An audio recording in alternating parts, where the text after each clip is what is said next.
Saudara-saudaraku yang dikasihi Tuhan Yesus Kristus, selamat pagi, shalom, damai di hati. Di hari Senin 6 Maret 2023 ini, maka dari Gereja Sion Winangun kita ada dalam persekutuan beribadah untuk mendengarkan sabda pagi. Dan oleh karena itu mengajak kita sekalian untuk mari sejenak bersaat teduh. Kita berdoa untuk memohonkan penyertaan Tuhan bagi kita sekalian. Mari berdoa. Terpujilah Engkau ya Tuhan, Allah Bapa yang mengasihi kami, yang menghentar kami untuk menikmati hari yang baru. Kami bersyukur lagi untuk memulaikan aktivitas di hari Senin ini. Kami mau mendengarkan sabda Tuhan untuk memberi penguatan, untuk memberi semangat, untuk tetap membawa kami hidup dalam ketaatan sebagai hamba-hamba Tuhan yang melayani umat-Mu dan yang juga ada di tengah-tengah masyarakat. Kami siap menikmati firman-Mu di dalam nama Tuhan Yesus Kristus. Amin. Saudara-saudaraku jemaat yang dikasihi Tuhan, bacaan Alkitab di pagi hari ini dalam Yesaya pasal 50 ayat 6, firman Tuhan berkata, "Aku memberi punggungku kepada orang-orang yang memukul aku, dan pipiku kepada orang-orang yang mencabut janggutku. Aku tidak menyembunyikan mukaku ketika aku dinodai dan diludahi." Itulah firman Tuhan. Saudara-saudara yang diberkati Tuhan Yesus Kristus, tema sabda pagi ini, menderita sengsara wujud ketaatan. Keluarga Kristen yang dikasihi dan yang diberkati Tuhan Yesus, penderitaan yang benar adalah harga untuk kesetiaan pada panggilan Tuhan Allah dan pembenarannya atas ketaatan hamba-Nya.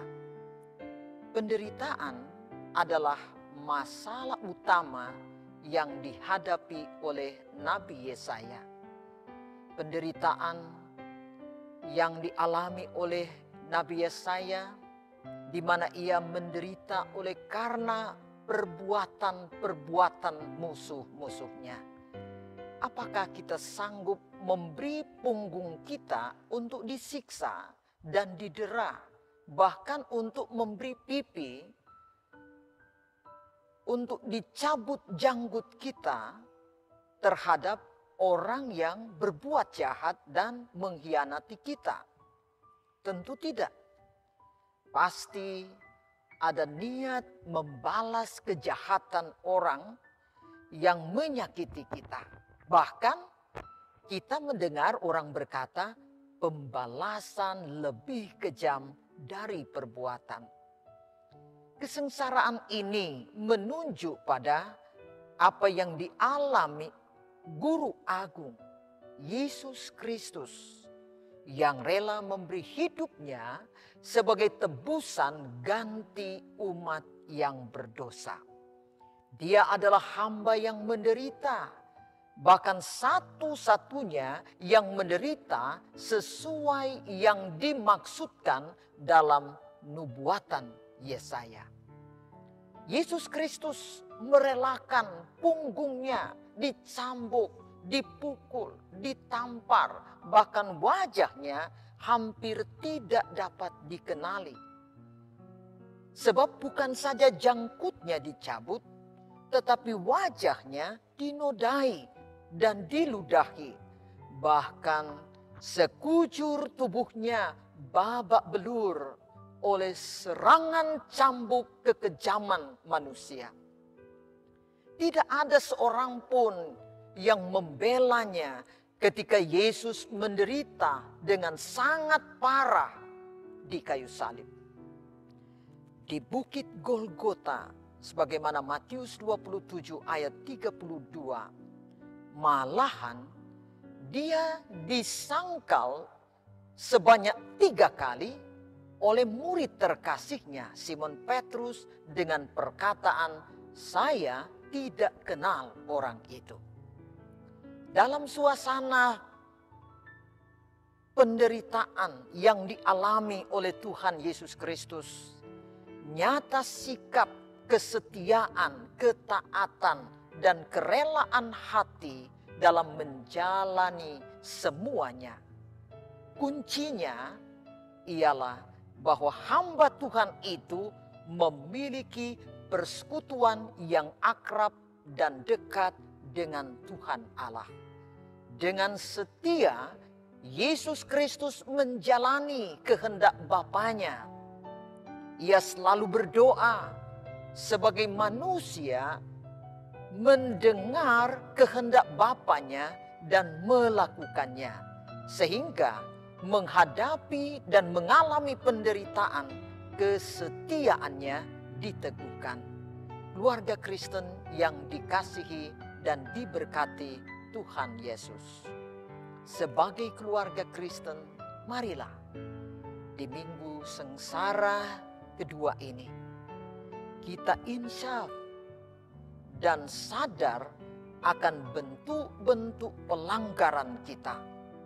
Tanpa sadar mungkin kita juga memperlakukan keluarga atau sesama kita layaknya penjahat hanya karena iri dan kebencian. Tuhan Yesus Kristus begitu mengasihi kita. Sebab itu Ia menderita karena kasih-Nya kepada kita semua. Bagaimanakah dengan kita sebagai umat-Nya? Yesus Kristus memberi teladan bagaimana seharusnya hidup mengasihi Bapa dan sesama. Kita pun meski menderita, kiranya tetap berbuat baik dan taat pada kehendak Tuhan Allah. Amin. Mari kita berdoa. Ya Tuhan Allah, terpujilah Tuhan Yesus Kristus yang karena kasih-Nya bagi kami manusia rela menderita bahkan mati di kayu salib sebagai tanda ketaatan kepada Bapa. Ajarilah kami juga taat walaupun harus menderita karena berbuat baik.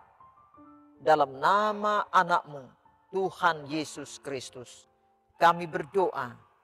Amin.